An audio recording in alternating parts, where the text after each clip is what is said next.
جی السلام علیکم، میں ہوں اویس سلیم، اور آپ نے اگر ابھی تک اس چینل کو سبسکرائب نہیں کیا تو کر لیجئے تاکہ یہ گفتگو آئندہ بھی آپ تک پہنچتی رہے۔ آج میں تھوڑی سی بات کرنا چاہتا ہوں پاکستان میں یہ جو پولیٹیکل سرویز ہوتے ہیں ان پر، اور خاص طور پر یہ حکومتیں جو ایوارڈز ان کو ملتے ہیں اور اس ایوارڈ کو یہ جس طرح سے سیلیبریٹ کرتی ہیں اس پر۔ تو پچھلے چند دنوں میں بڑی باز گشت رہی ہے کہ ایک سروے کیا جس کو پی ٹی آئی نے بڑا پروپیگیٹ کیا، بڑی اس پر شادیانے بجائے انہوں نے کہ جی عثمان بزدار صاحب جو ہیں انہوں نے تمام وزرائے اعلیٰ کو پیچھے چھوڑ دیا ہے ایک سروے میں، اور اس سروے میں ان کی کارکردگی جو ہے وہ اتنی زبردست ہے کہ کوئی ان کے قریب قریب نہیں آتا۔ اور جو ہے اس کے بعد اب کچھ دن کے بعد اب یہ ایک نیا سروے سامنے آ گیا ہے گیلپ پاکستان کا، جس میں یہ کہا گیا ہے کہ نواز شریف صاحب سندھ، پنجاب اور خیبر پختونخوا میں سب سے مقبول ترین لیڈر ہے۔ اب دیکھیے سرویز جو ہیں ان کو ہمارے یہاں کیونکہ پولیٹیکل پولرائزیشن ہے، اور جو جماعتوں کے حامی یا ان کے مخالف ہیں وہ اس کو اس لینس سے دیکھتے ہیں۔ جو یہ عثمان بزدار کا سروے تھا اس پر پی ٹی آئی نے اس کو بڑا پبلسائز کیا، بڑے اس پر ڈھول پیٹے انہوں نے، لیکن جو اپوزیشن کی جماعتیں تھیں انہوں نے اس پر اعتراضات اٹھائے۔ اب اسی طرح جو نواز شریف صاحب کی مقبولیت کا سروے سامنے آیا ہے اس میں حکومت اس کو ڈسکریڈٹ کرنے کی کوشش کر رہی ہے، گیلپ پر اعتراض اٹھا رہی ہے، لیکن وہ یہ جواب نہیں دے رہی کہ گیلپ تو چلیں، پھر کسی نہ کسی حد تک ایک ریپیوٹیبل سروے کا ادارہ ہے پاکستان میں، کئی دہائیوں سے وہ یہ کام کر رہے ہیں، اور بڑی حد تک ان کے سرویز جو ہیں وہ ریفلیکٹ کرتے رہے ہیں جو گراؤنڈ سچویشن ہے اس کو۔ لیکن جو کمپنی جس نے عثمان بزدار کو مقبول ترین وزیر اعلیٰ ہونے کا جو سرٹیفکیٹ دیا تھا اس سروے کے تھرو، اس کی تو کوئی جو تھی وہ ہمیں وہ بھی نہیں بتائی گئی کہ یہ کمپنی کہاں سے آئی، کیا تھی، اس کے کریڈینشلز کیا تھے، کس نے وہ سروے کمیشن کیا، وغیرہ وغیرہ۔ کیونکہ ہوتا یہ ہے میں نے بہت عرصہ پہلے ایک اس حوالے سے آرٹیکل لکھا تھا جس میں نے اس کا کھوج لگانے کی کوشش کی تھی کہ پاکستان میں جو پولیٹیکل سرویز ہوتے ہیں اور ان پر جو ریاکشن ہمارے سامنے آتا ہے اس کا جو بنیادی مسئلہ ہے وہ ہے کیا۔ دیکھیے دو تین میں زیادہ ٹیکنیکل ڈیٹیلز میں نہیں جاؤں گا،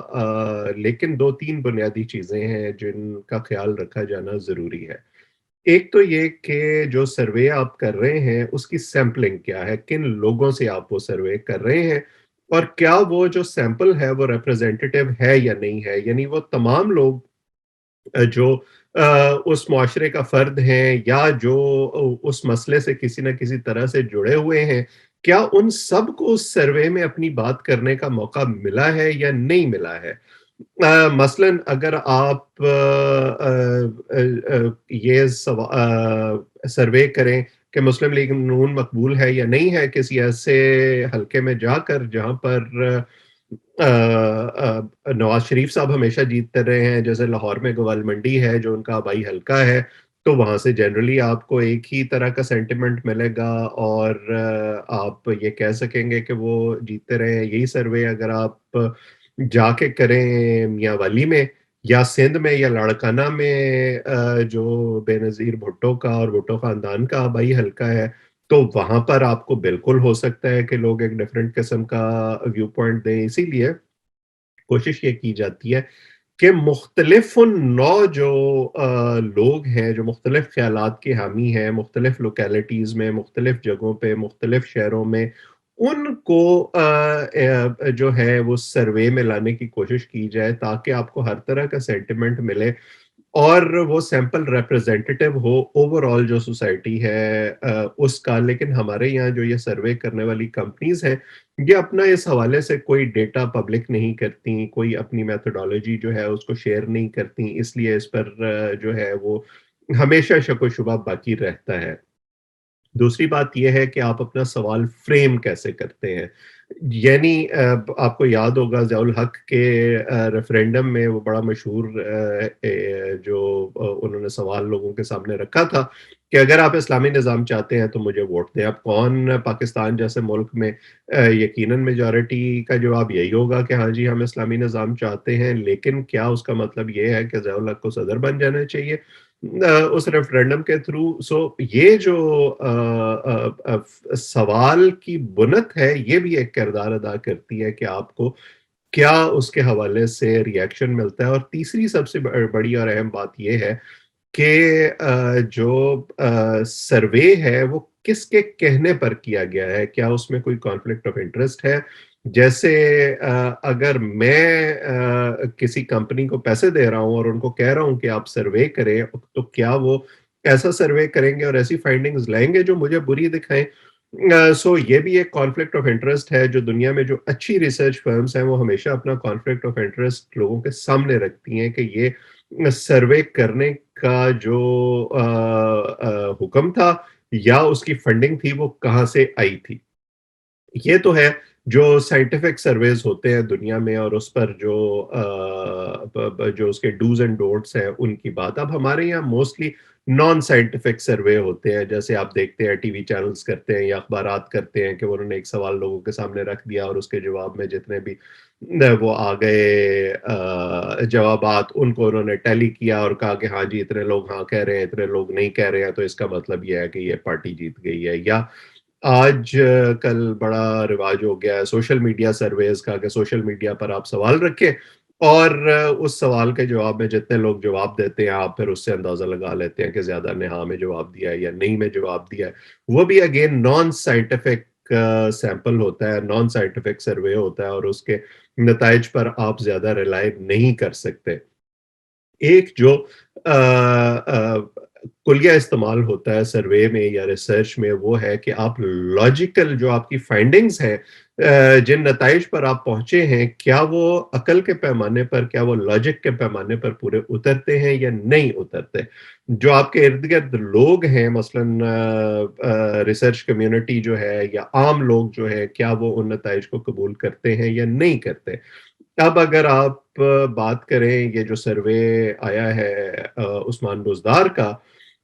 چلے جی ہم مان لیتے ہیں فار آرگومنٹ سے کہ عثمان بزدار صاحب مقبول ترین وزیر اعلیٰ ہیں، انہوں نے کارکردگی سے چھکے چھڑا دیے ہیں سب کے اور بہت پیچھے چھوڑ دیا اپنے مخالفین کو. لیکن یہ جو کارکردگی ان کی سروے میں نظر آ رہی ہے یہ گراؤنڈ پہ کیوں نہیں نظر آ رہی؟ یہ اس وقت کیوں نہیں نظر آ رہی جب پی ٹی آئی پنجاب میں 14 میں سے 13 ضمنی انتخابات ہار جاتی ہے، جب وہ کینٹونمنٹ بورڈ کے الیکشن ہار جاتی ہے، جب وہ جو بلدیاتی انتخابات اب ہونے والے ہیں ان بلدیاتی انتخابات میں یہ بالکل واضح ہو جائے گا کہ وہ مقبول ہے یا نہیں ہے. اور اب یہ مرحلہ مئی تک چلا گیا ہے اور ایک بل پر پی ٹی آئی جو ہے کام کر رہی ہے کہ اس کو مزید ڈیلے کیا جا سکے اور کسی طرح سے انتخابات سے جان چھڑائی جا سکے، لیکن مارے باندھے ان کو یہ کروانا ہی پڑے گا کیونکہ سپریم کورٹ کا حکم ہے. تو پھر یہ جو عوامی مقبولیت کا پیمانہ ہے وہ آپ کے سرویز میں کیوں آتا ہے اور جب لوگ ووٹ ڈالنے جاتے ہیں تو اس میں یہ کیوں نہیں کام دکھاتا؟ لیکن ظاہر ہے حکومتیں جو ہیں وہ پھر اس کو اپنے حق میں استعمال کرتی ہیں. نواز شریف صاحب کی جو مقبولیت کا سروے سامنے آیا ہے اگر اس میں سندھ نہ ہوتا تو شاید اس پر یقین کرنا زیادہ آسان ہوتا. اب مجھے نہیں پتا کہ سندھ کا جو سیمپل تھا ان سے انہوں نے کیا سوال پوچھے ہیں. مثلا سندھ کے لوگوں سے اگر آپ اکثر بات کریں تو وہ یہ کہتے ہیں کہ ہاں جی دیکھیں ہمارا بھی وزیر اعلیٰ شہباز شریف جیسا ہوتا تو ہمیں بھی جو ہے وہ لاہور جیسی سہولیات ملتی. دیکھیں لاہور میں یہ ہو گیا، پنجاب میں یہ ہو گیا، سڑکیں جو ہے پنجاب میں ایسی بن گئی. اب جیسے میں میرا تعلق ساؤتھ پنجاب سے ہے اور اگر آپ سندھ میں داخل ہوں یا سندھ سے پنجاب میں داخل ہوں تو آپ کو ایک ورلڈ آف ڈفرنس ملتا ہے سہولیات میں، سڑکوں کے معیار میں، جو سڑک کے دونوں طرف آپ کو مناظر نظر آتے ہیں ان میں. تو اس بنیاد پر جو ایک سینٹیمنٹ ہے وہ تو ہو سکتا ہے، لیکن وہ سینٹیمنٹ اگین سندھ میں کیا ووٹ میں ٹرانسلیٹ ہو رہا ہے یا نہیں وہ ایک اہم بات ہے. پنجاب میں یا کے پی کی حد تک تو یہ بات جو ہے وہ چلے پھر بھی کسی نہ کسی حد تک پلازیبل مانی جا سکتی ہے. لیکن ہماری سیاسی جماعتوں کا مسئلہ یہ ہے کہ ان کے لیے صرف وہ سروے جو ہے وہ اچھا ہے جو ان کے حق میں ہے، اور ان میں سے کوئی بھی اس سروے کے متعلق پوری معلومات جو ہیں وہ لوگوں سے شیئر نہیں کرتا۔ آخر میں تھوڑی سی بات کرنا چاہتا ہوں، یہ جو ایک بڑا اگین بڑا ڈھول پیٹ رہی ہے پی ٹی آئی اس کا، کہ بی آر ٹی پشاور جو ہے، جو وہاں پر انہوں نے بیسٹ بس بنائی ہے، اس کو عالمی ایوارڈ مل گیا ہے اور ایک کمپنی نے اس کو ایوارڈ دیا ہے۔ اچھا، اب مزے کی بات یہ ہے کہ عمران خان صاحب میٹرو بسوں کو جنگلہ بس قرار دیتے رہے ہیں اپنے دھرنوں کے دوران اور اپنے جلسوں کے دوران، اور اب جب وہ خود حکومت میں آئے تو انہوں نے، اس وقت صرف ان کی خیبر پختونخوا میں حکومت تھی، تو ان کو سمجھ یہی آئی کہ اگر کوئی میگا پروجیکٹ بنانا ہے تو ہمیں بھی بس بنانی چاہیے۔ اور اس بس کے حوالے سے، یعنی وہ جو جنگلہ بس لاہور میں تھی یا ملتان میں تھی یا اسلام آباد میں تھی، جب وہ پشاور پہنچی تو وہ حلال ہو گئی۔ پھر ہم نے دیکھا کہ وہ کتنا لمبا عرصہ یہ معاملہ چلتا رہا، ڈیڈ لائنز پہ ڈیڈ لائنز ایکسٹینڈ ہوتی رہیں، کورٹ میں معاملات چلتے رہے، کورٹ اس حوالے سے کرپشن کے الزامات لگتے رہے، کورٹ جو ہے اس نے انکوائری آرڈر کی، تاخیر کی درخواستیں دیتی رہی پی ٹی آئی، کبھی بسوں میں آگ لگ رہی ہے، کبھی لوگ اس کو دھکے لگا رہے ہیں، کبھی کچھ اور ہو رہا ہے، آخر مارے باندھے جو ہے وہ کئی برس کی تاخیر کے بعد بس چل پڑی۔ اب جب وہ چلی ہے تو ان کا یہ کہنا ہے کہ جی یہ جو، جب وہ لاہور میں یہ کہتے ہیں کہ دیکھیں یہ بہت برا نظام ہے، ہمیں اتنے پیسے دینے پڑتے ہیں اس کو سبسڈی دینے کے لیے پبلک ٹرانسپورٹ میں، یہ الزام وہ اپنے صوبے میں استعمال نہیں کرتے جہاں ان کی حکومت ہے، وہاں پر وہ لوگوں کے سامنے یہ تصاویر رکھ رہے ہیں کہ جی دیکھیں ہمیں بڑا ایوارڈ مل گیا ہے اور عالمی سطح پر ہمارے منصوبے کی پذیرائی ہو گئی ہے۔ یہ بات وہ لوگوں کو نہیں بتاتے کہ یہ ایوارڈ دینے والا جو ادارہ ہے، یہ ادارہ بھی وہی ہے جس کو کچھ سال پہلے خیبر پختونخوا حکومت نے، پی ٹی آئی کی اپنی حکومت نے خیبر پختونخوا میں پیسے دیے تھے کنسلٹنسی سروسز فراہم کرنے کے اسی بی آر ٹی پروجیکٹ کے لیے۔ تو وہ جو کانفلکٹ آف انٹرسٹ ہے وہ کہاں گیا جس کی عمران خان صاحب بڑی باتیں کرتے تھے؟ یعنی وہ ادارہ جس نے خود ہی اس کے لیے کنسلٹنسی فراہم کی، پیسے لیے، اسی نے اب جو ہے وہ جو ریوالونگ ڈور ہے اس سے گھوم کر واپس آ کر ان کو اس کے لیے ایک ایوارڈ دے دیا، اور وہ کہہ رہے ہیں کہ جی دیکھیں یہ صرف دنیا میں 11 لوگوں شہروں کو ملا ہے اور 7 منصوبوں کو ملا ہے، وغیرہ وغیرہ اس قسم کی باتیں کر رہے ہیں۔ لیکن مجھے تو یہ دعوے دیکھ کر بس ہنسی آ رہی تھی، اور مجھے یاد آ رہا تھا کہ ایک زمانہ تھا جب مصطفیٰ کمال کراچی کے میئر تھے، اس زمانے میں بھی خبریں چھپی تھیں کہ